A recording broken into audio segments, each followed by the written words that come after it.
예수님 오시기 직전에 그 세례 요한으로 다시금 환생했구나. 이제 이렇게 생각하시면 안 됩니다. 그런 뜻으로 예수님이 이 말씀을 하신 게 아니고요. 이 엘리야, 이 세례 요한이 바로 엘리야 이 사람이다 라고 예수님이 지금 말씀하신 것은 그 이유가 있습니다. 그 이유들을 오늘 살펴보고 이 세례 요한이 어떤 그 예수님의 그 사역에 어떤 역할을 감당했는가 하는 것을 먼저 살펴보도록 하겠습니다. 지금 예수님께서 오늘 말씀에 오리라 한 엘리야가 곧 이 사람, 즉 세례 요한이니라 이렇게 말씀하신 그 이유, 근거, 배경은 뭐냐 하면 말라기서를 한번 찾아보시면 돼요. 말라기는 구약 성경 맨 마지막 성경이잖아요. 말라기서 4장 5절에 보면요. 하나님께서 말라기 선지를 통해서 우리에게 이렇게 약속을 하셨어요. 보라, 여호와의 크고 두려운 날이 이르기 전에, 즉 하나님이 이 세상을 심판하시는, 다시 말해서 이 말세에 이 말이죠. 내가 선지자 엘리야를 너희에게 보내리니 이랬거든요. 이 말씀을 근거로 해서 지금 예수님이 이렇게 하나님께서 말라기 선지를 통해서 마지막 때에 선지자 엘리야를 너에게 보낸다 한 바로 그 엘리야가 세례 요한이다 이 말입니다. 그러면 이거 환생 아닙니까? 사실 엘리야는 여러분 뭐 아시겠습니다만 우리가 생각하는 육신의 죽음을 겪지 아니하고 불병거 불말을 타고 하늘로 바로 올라갔잖아요, 그죠? 그래서 그때 그분이 온 이 세례 요한이 아니냐 또 그렇게 생각할 수가 있는데, 이때 말하는 엘리야를 너에게 보낸다 하는 말은 더 정확하게 말하면 엘리야의 심령으로 온다 하는 그런 말씀이 있죠. 그래서 이제 그 엘리야의 심령으로 온다는 거지, 그때 불병거 불말 타고 올라간 엘리야가 그대로 세례 요한으로 환생을 했다 이렇게 생각을 하시면 아니 된다 하는 겁니다. 그럼 우리가 이 세례 요한이 이 땅에 올 때의 모습을 한번 보도록 합시다. 누가복음 1장 갑시다. 누가복음 1장에 보면요.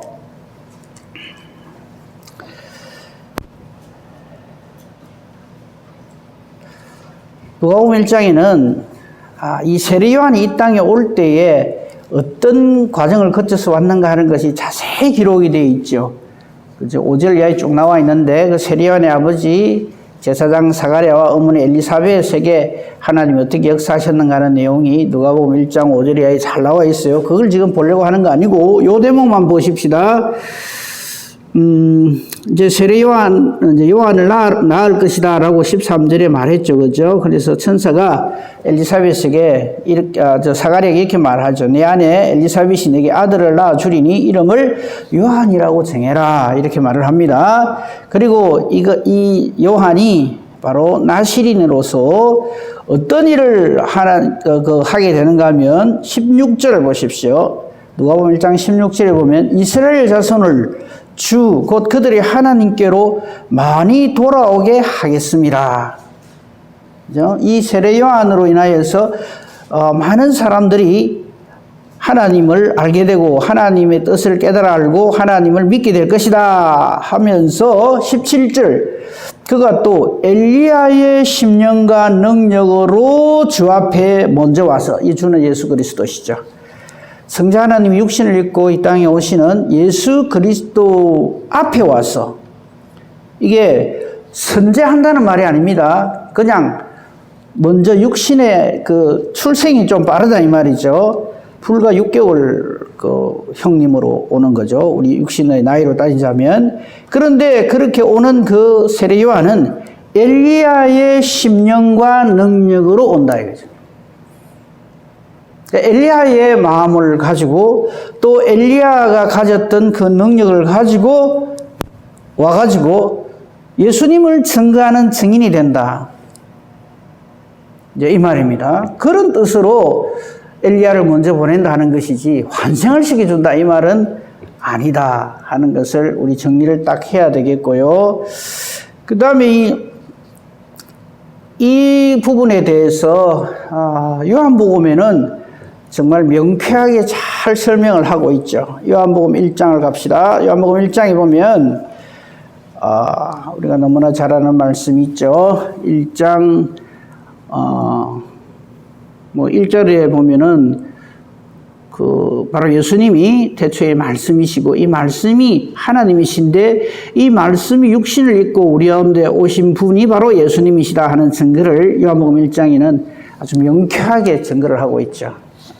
그런데 거기에 세례 요한에 대한 내용이 나옵니다. 그죠? 5절부터 볼까요? 1장 5절에 보면 빛이 어둠의 빛이 돼. 즉 빛이신 예수님이 이 땅에 왔지만 이 어둠이 이 세상이 깨닫지 못한다. 예수님을 감당할 수 없고 안 받아들였다 이 말이죠. 그럴 때 6절에 하나님께로부터 보내심을 받은 사람이 있으니 이 사람이 바로 요한이다. 즉 엘리야의 심령과 능력으로 오는 그 요한이다. 이 요한은 예수님을 증언하러 온 사람이다. 왜? 아무도 예수님을 모르니까. 그래서 세례 요한이 와서 우리의 모든 죄를 예수님에게 다 전가를 하고 그 다음에 예수님을 증언하죠. 보라 세상 죄를 지고 가는 하나님의 어린 양이다. 세례 요한을 통해서 이 말 안 전해주면요 몰라요. 그냥 저 아버지 목수고 저 엄마 마리아고 저 동생들도 있고 이런 생각하는 거죠. 근데 그게 아니라 하는 것을 증언한 사람이 바로 이 세례 요한입니다. 7절에 보면 그가 증언하러 왔으니 곧 빛에 대하여 증언하고 모든 사람이 자기로 말미암아 우리 주 예수 그리스도를 믿게 하려고 왔다. 근데 분명한 것은 그렇다고 해서 사람들이 그 당시에 세례 요한에게 엄청나게 초점을 맞추거든요. 이거 대단한 참 선지자다 하고 세례 요한을 따라다닙니다. 그럴 때 세례 요한은 단호하게 나는 빛이 아니다. 나는 메시아가 아니다. 나는 그분의 신발끈 풀기도 감당하지 못한다. 분명하게 자기의 정체성을 밝히죠. 그게 바로 8절입니다. 그는 이 빛이 아니요 이 빛에 대하여 증언하러 온 자다. 우리도 마찬가지입니다. 우리가 주의 일 감당할 때 우리는 예수를 증거하는 증언자로 살아야지 사람들의 초점을 자기에게 맞추려고 하면 안 돼요. 그렇게 해서는 안 되지만 우리 많은 목회자들이 초점을 자기에게 맞춰요. 그래서 마치 우리 성도님들을 향해서 자기 양떼라 그랬었고 말이죠. 목회자도 양입니다. 다만 맡은 일이 복음을 전하는 그런 말씀을 맡은 자인 것이지 그 외에 딴 생각을 품으면 그 사람은 아닙니다. 우리 분명하게 해야 돼요. 세례 요한 같이 이렇게 위대한 분도 예수님 앞에서는 완전히 일부러 그런 게 아니라 실제가 그렇거든요. 우리가 그렇게 주의를 해야지. 조금 한다고 해서 조금 사람들이 좀 모이고 좀 이렇게 한다고 해서 자기가 뭐나 된 것처럼 그렇게 하면 절대 안 됩니다. 명심 또 명심해야 됩니다. 자, 그러면 이렇게 이제 세례 요한에 대해서 우리가 좀 정리를 어느 정도 이제 했잖아요. 그러면 왜 그 수많은 사람들 중에서 하필이면 하나님은 세례 요한 보내주는 거 좋단 말이죠. 우리 죄를 전부 예수님께 전가시키고 또 예수님을 증거하고 이게 다 좋은데 왜 하필 엘리야냐 이겁니다. 왜 하필 엘리야의 심령으로 온다 그럴까? 앞에서 얼마나 많은 선지자들이 구약시대에 있었습니까? 그죠? 근데 왜 하필 엘리야일까? 거기에는 이유가 있습니다. 엘리야가 어떤 일을 했는가 하는 거 우리가 봐야 되겠죠. 그거 한번 찾아봅시다. 그렇게 이번 기회에 세례 요한에 대해서 그리고 엘리야에 대해서 정리를 좀 쫙 해놓으면 참 좋겠죠. 엘리야에 대한 내용은 여러분 엘리야 하면 제일 생각나는 사건이 하나 있죠. 갈멜산에 불 내리는 사건입니다. 그 부분을 제가 몇 번 말씀을 드렸는데 이참에 다시 한번 정리를 합시다. 열왕기상 18장 갑니다. 구약성경 547, 8페이지쯤에 보시면 됩니다. 구약성경 547페이지. 여기 보면 아합 때입니다. 이거 하나 또 미리 말씀드릴게요. 구약시대에 많은 선지자들이 있었잖아요. 특별히 그 왕정시대에. 북왕국 이스라엘에서 활동한 선지자가 많겠습니까? 남왕국 유다에서 활동한 선지자가 많겠습니까? 북왕국 이스라엘입니다. 남왕국 유다는 그렇다고 남왕국 유다가 참 하나님 보시기에 참 그런 완벽한 그런 하나님 섬기는 사람들은 아니었지만요. 북왕국 이스라엘은 대놓고 우상을 섬겼거든요. 그래서 죄가 많은 곳에 은혜가 더한다고 하나님께서는 선지자들을 주로 이 북왕국 이스라엘 쪽으로 파송을 많이 했어요. 그죠? 이 엘리야 역시 북왕국 이스라엘의 아주 못된 왕 아합 시대에 활동을 했던 하나님의 사람입니다. 이 아합 시대에 아시다시피 바알 아세라가 아주 그냥 극성을 부렸죠. 그래서 하나님께서 엘리야를 보내서 한번 묻습니다. 우리 잘 아는 대로 바알 아세라 를 섬기는 그 선지자들, 그게 19절 보십시오. 18장 19절에 보면 그런즉 사람을 보내 온 이스라엘과 이세벨의 상에서 먹는 바알의 선지자 450명과 아세라의 선지자 400명을 갈멜산으로 모아 내게로 나오게 해라. 850대 1로 한판 붙자 이래 된 거죠.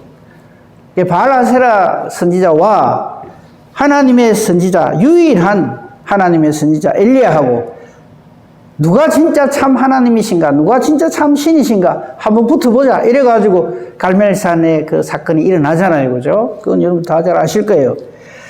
그래 이 바알 아세라 그 850명이 뛰고 굴리고 난리를 쳐도 아무런 반응이 없거든요.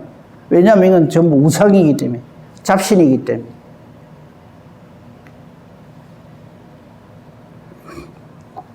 거기 24절 보십시오. 너희는 너희 신의 이름을 부르라. 나는 여호와의 이름을 부르리니 이에 불로 응답하는 신 그가 하나님이니라. 백성이 다 대답하되 그 말이 옳다. 백성들 앞에서 이제 누가 진짜 신인가 하는 대결이 벌어지는 겁니다. 그래서 성경은 언제나 하나님과 사탄의 대결의 장입니다. 그런 관점으로 보면 성경이 눈에 확 들어오죠. 자, 이래서 한번 묻는데 이제 저쪽에서 먼저 했어요. 아무 반응이 없거든요. 그게 29절입니다. 이같이 하여 정오가 지나고 그들이 미친 듯이 떠들어 저녁 소재 드릴 때까지 이르렀으나 아무 소리도 응답하는 자도 돌아보는 자도 없더라. 완패가 됩니다. 그러면 이제 엘리야의 순서가 됐잖아요. 이때 엘리야가 하는 것을 잘 보세요. 30절부터 엘리야가 이제 자기 순서가 됐습니다. 기도해가지고 갈멜산입니다. 하늘에서 불이 내려와가지고 야 엘리야의 능력이 대단하구나. 진짜 여호와 하나님 살아계시구나. 우리는 딱 그렇게 정리를 해버리거든요. 그렇게 정리하면 안 됩니다. 어떻게 해야 되는가? 저하고 같이 봅시다. 30절 보십시오. 우선 엘리야가 제일 먼저 한 말은 백성들을 가까이 오게 합니다. 이 부분이 너무나 중요합니다. 우리가 죄를 할 때 나의 어떠함을 자꾸 드러내려고 하면 안 돼요. 하나님의 어떠하심을 나에게 맡겨주신 하나님의 사람들에게 증거를 하는 일을 해야지 내가 이렇게 훌륭한 사람이다 이거를 드러내려고 하면 안 돼요. 그게 엘리야의 심령입니다. 보세요. 모든 백성을 향하여 이래 말합니다. 내게로 가까이 오라. 바알 아세라 선지자들은 뭔지 압니까? 어쩌든지 하늘에서 불 내려오는 이게 목적이에요. 근데 엘리야는 이 백성이 목적입니다. 이게 달라요. 우리가 주의 일을 하는 것도 마찬가지입니다. 내가 섬기는 교회가 부흥성장 발전하는 게 목적이 아니고 천하보다 귀한 한 인간을 귀하게 여기는 그것이 바로 하나님이 이 교회를 이 땅에 주신 목적입니다. 그거를 놓쳐버리면요, 엉뚱한 하나님을 섬기게 됩니다. 자기를 드러내는데 정신이 없어요. 그래서 오늘날도 이 엘리야를 닮고자 하는 많은 사람들이 주여 나도 기도하면 하늘에서 불 내려 주시옵소서 이러거든요. 미리 말씀드릴게요. 신구약 성경에 그 수많은 하나님의 참 선지자들이, 성도들이, 그 사도들이 많이 있었잖아요.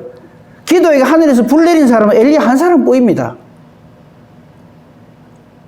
그걸 모르고 하늘에 불 내리는 게 목적인 줄 알아요. 하늘에서 불 내리는 게 목적이 아니라 하나님이 택하신 하나님 백성을 하나님께로 돌아오게 하는 게 목적이다. 그걸 지금 엘리야가 우리에게 정확하게 보여줍니다. 다시 보십시오. 30절. 모든 백성을 향하여 내게로 가까이 오라. 백성들을 먼저 부릅니다. 그 다음에 백성이 다 그에게 가까이 가니까 뭘 합니까? 무너진 여호와의 제단을 수축을 합니다. 그거 지금 혼자 해도 되지. 근데 백성들을 불러서 이 일을 같이 하는 거예요. 우리가 하나님께 예배 드린 것이 다 파괴가 되었다. 바알 아세라 섬기는 이것 때문에. 이거를 다시 재건하자. 회복하자. 이거. 그러면서 31절 매우 중요해요. 불 내리는 것보다 더 중요해요. 이거는. 좀 죄송하면 불 그까짓 거 안 내리면 뭐 어떻습니까? 그 불 안 내리면 하나님 안 계십니까? 그거 아니거든요. 그거는 하나님이 살아 역사하신다는 하나의 증표로서 보여주는 것이지, 엘리야가 존재하는 목적은 하늘에서 불 내리게 하는 것이다가 아니란 말이에요. 백성을 회복시키는 거지. 그게 31절입니다. 이번에는 이렇게 합니다. 야곱의 아들들의 지파의 수요를 따라, 즉 이스라엘이죠. 야곱 이스라엘이잖아요. 나중에 이름이. 즉 이스라엘 백성들 지파 12지파잖아요. 엘리야가 돌 12개를 취하여서, 그죠? 이전에 야곱이 이스라엘이라고 했다는 걸 다시 그게 기록을 해놨어요. 그래서 32절에 여호와의 이름을 의지하여 그 돌로 제단을 쌓아요. 즉 엘리야는 기도 한번 하면 하늘에서 불 내리는 아주 그냥 용하고 장한 선지자다가 아니고요. 이 일을 하는 목적이 이스라엘 백성들의 회복에 있다 이 말이죠. 엘리야의 심령이 뭔지 아시겠죠? 그래서 제단을 이스라엘 백성들의 수요를 따라서, 즉 이스라엘 백성들을 회복시키는 것이 이 갈멜산에 불 내리는 것이 목적이지, 엘리야의 영광과 장함을 나타내려고 하는 것이 아니다 하는 겁니다. 자, 그 다음 36절 보십시오. 엘리야가 드디어 하나님 앞에 기도를 합니다. 그게 36절인데 기도 내용도 잘 한번 보세요. 저녁 소재 드릴 때 이르러 선지자 엘리야가 나아가서 말하되 아브라함과 이삭과 이스라엘의 하나님 여호와여 이래 부릅니다.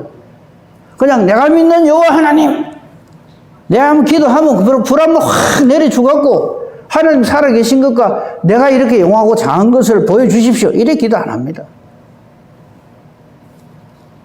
자기가 이 하나님 앞에 제물을 드리는 이 대상자는 하나님께서 은혜로 택하여 주신 이스라엘 백성들의 그 조상인 아브라함과 이삭과 이스라엘, 즉 야곱의 하나님 여호와이시라 하는 것을 백성들이 다 듣도록 선포를 하는 거예요. 주께서 이스라엘 중에서 하나님이신 것과 내가 주의 종인 것과 내가 주의 말씀대로 이 모든 일을 행하는 것을 오늘 알게 하옵소서. 누구 보고 알게 해달라는 거예요? 백성들이 알게 해달라는 거예요. 이 백성들이 모른단 말이에요. 지금 바알과 아세라한테 완전히 속아가지고. 그래서 엘리야의 목적은 이스라엘 백성들의 회복이지, 내가 기도하면 하늘에서 불이 내린다 이것들아, 이게 아니란 말이에요. 우리가 주의 일을 그렇게 해야 돼요. 예를 들어서 설교를 잘합니까? 왜 설교를 잘합니까? 하나님의 사람들이, 주의 종들이, 성도들이 하나님을 제대로 알게 해달라고 설교를 잘해야지. 나는 누구보다 설교를 잘한다. 이게 목적이 되면 안 된다 이 말이죠.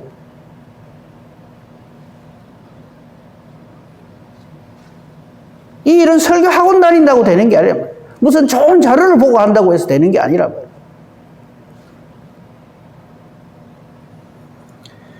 그리고 37절 이제 클라이맥스죠. 여호와여 내게 응답하옵소서. 내게 응답하옵소서. 보세요. 응답을 해서 불로 응답을 해서 무엇이 이루어지게 해달라는 건가? 이 백성에게 주 여호와는 하나님이신 것과 우리 주 여호와는 이 백성의 그들의 마음을 되돌이키심을 알게 하옵소서. 이걸 기도한단 말이에요. 둘이 내리는 것은 그 증거로서 내리는 것이지 엘리야의 목적 그리고 엘리야를 하나님께서 보내신 목적은 이스라엘 백성들이 하나님께로 돌아오는 거 이거다 이 말이죠. 이게 엘리야의 심령이란 말이에요. 바로 그 심령으로 하나님이 보내신 증인이 세례 요한이다. 그 세례 요한을 보내서 뭐 하려고? 이 무지몽매한 깨닫지 못하는 믿지 아니하는 빛이 왔는데도 빛인지도 뭔지도 모르는 이 어둠에 즉 사탄에게 매여 있는 이 모든 이 불쌍한 이 사람들이 세례 요한을 통해서 하나님께로 돌아오게 하는 것. 그게 세례 요한을 보낸 하나님의 목적이다. 엘리야를 보낸 목적도 마찬가지입니다. 이 사람은 용하고 장애가 아무 기도 한번 하면 하늘에서 불 내린다. 이게 아니고 그게 목적이 아니고 이 일을 통하여서 이 이스라엘 백성들이 하나님이 누구신지를 알고 그들의 마음이 하나님께로 돌아오게 해 주십시오라고 기도하니까 38절 이에 여호와께서 불로 싹 응답을 한다 이 말이에요. 이게 갈멜산 불내림의 실체입니다. 그러니까 우리가 생각하는 나도 엘리야처럼 하나님 이번에 기도산에 가는데 기도 한번 하면 그냥 확 먹어내리고 뭐 소나무 뿌리를 몇 개 뽑고 그게 목적이 아니고요. 자, 이 일이 벌어지니까 어떤 일이 벌어집니까? 39절이 진짜 백의 목적이다. 모든 백성이 보고 엎드려 말하되 여호와 그는 하나님이시로다. 여호와 그는 하나님이시로다 하고 전부 돌아오고 회개한단 말이죠. 그리고 바알 아세라 그 850명을 싹 죽여버린다. 이것이 바로 엘리야의 심령입니다. 이 심령으로 이 무지몽매한 이 죄악 세상으로 가득 찬 이 땅에 예수의 증인으로 온 사람이 누구냐? 세례 요한이다 이 말입니다. 그런 거지 세례 요한은 엘리야의 환생이다 이 말을 성경은 하려고 하는 게 아니라는 거예요.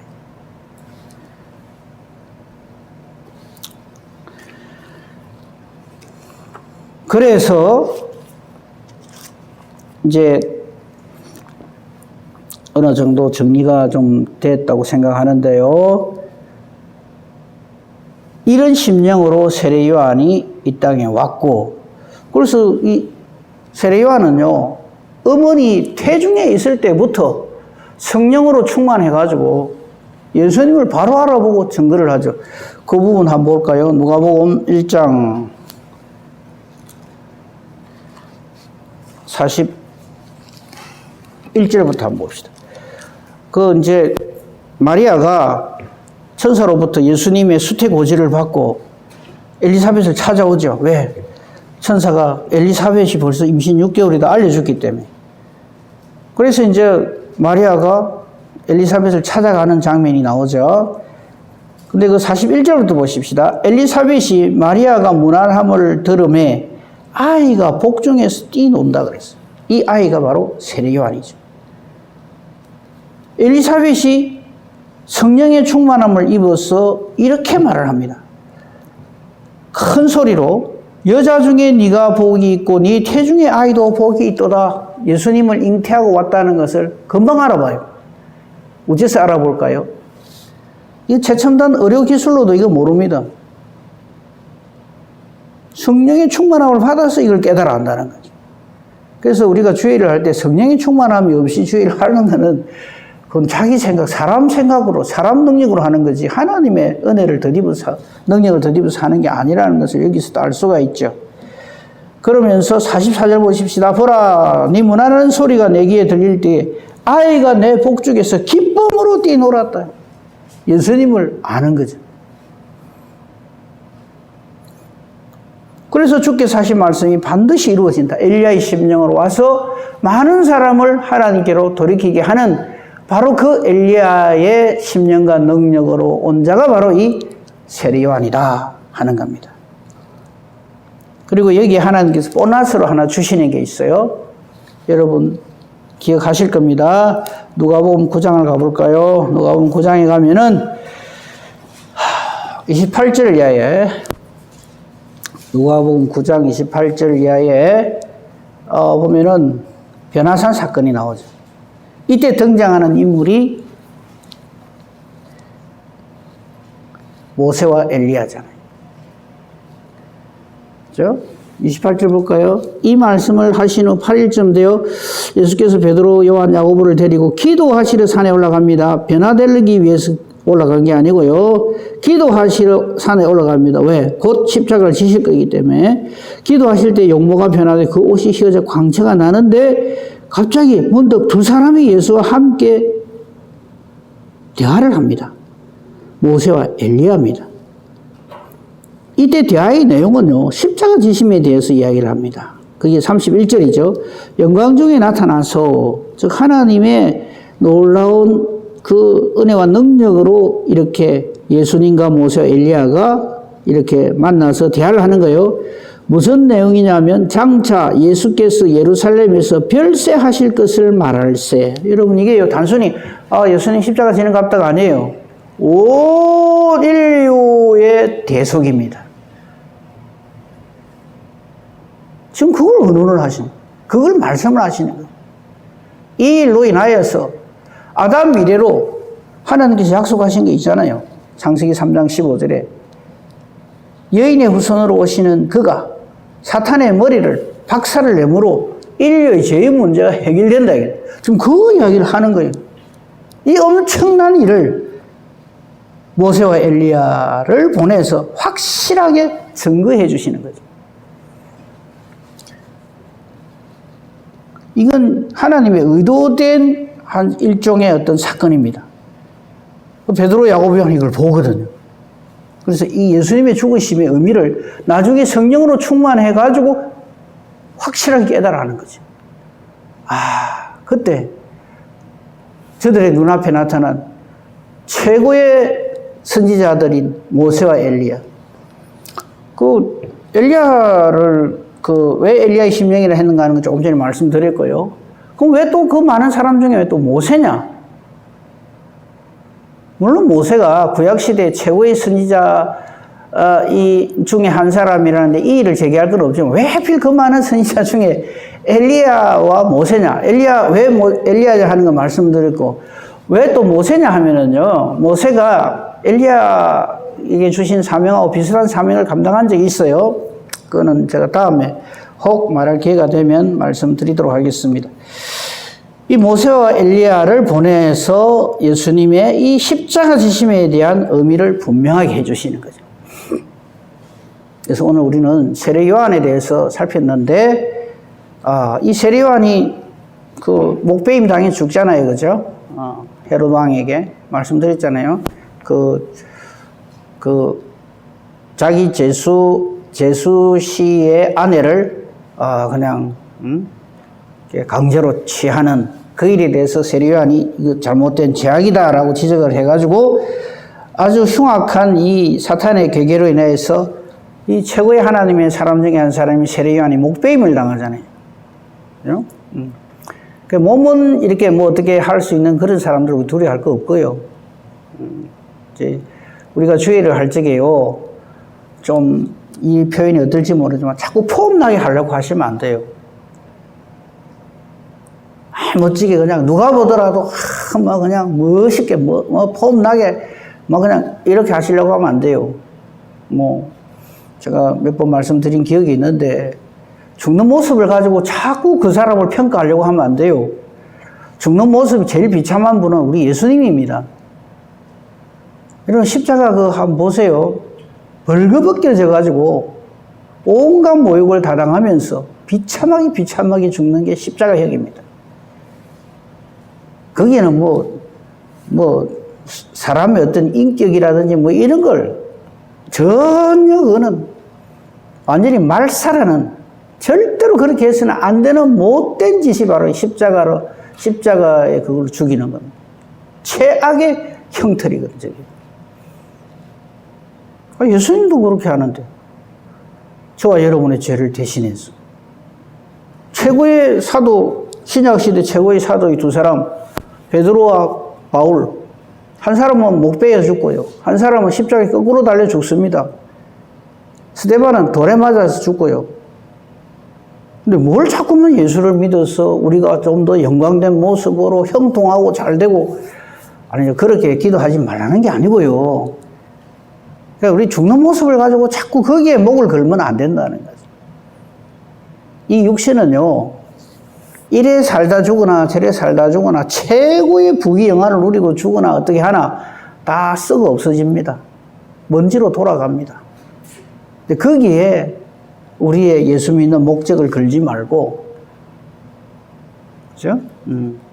나는 사나 죽으나 주의 것이다 하는 마음을 가지고 이 엘리야의 심령으로, 모세의 심령으로 하나님이 내게 주신 선물이 믿음을 가지고 맡겨진 사명을 잘 감당하는 그런 복된 저와 여러분이기를 우리 주님의 이름으로 축복하며 축원합니다. 아멘. 감사합니다. 하나님, 주의 날을 은혜 가운데 보내게 하시고 또 새 날을 저희들에게 주셨습니다. 오늘 하루도 주님이 함께해 주실 줄로 믿습니다.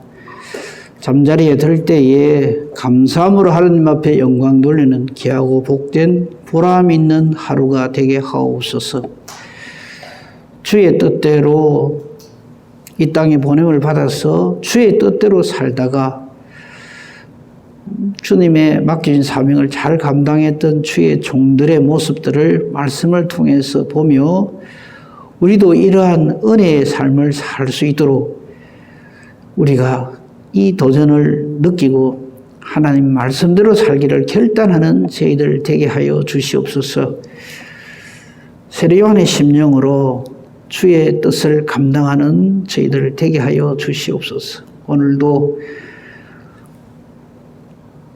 예수 그리스도를 만나지 못한 이들에게 예수의 증인이 되어서 예수님을 전하는 저희들의 삶이 되게 하여 주시옵소서. 우리 기도하는 것이 또한 하나님의 뜻을 찾는 기도이기를 원합니다. 하나님의 뜻과 같은 기도자가 되어서 기도하는 대로 하나님이 기뻐하시며 응답해 주시는 능력 있는 기도자, 의인의 강구자가 되게 하여 주시옵소서. 오늘도 범사 대소사를 오직 주님 손에 부탁합니다. 범사 대소사 주님께 부탁하오며 모든 말씀 우리를 구원하신 우리 주 예수 그리스도 이름으로 기도합니다. 아멘.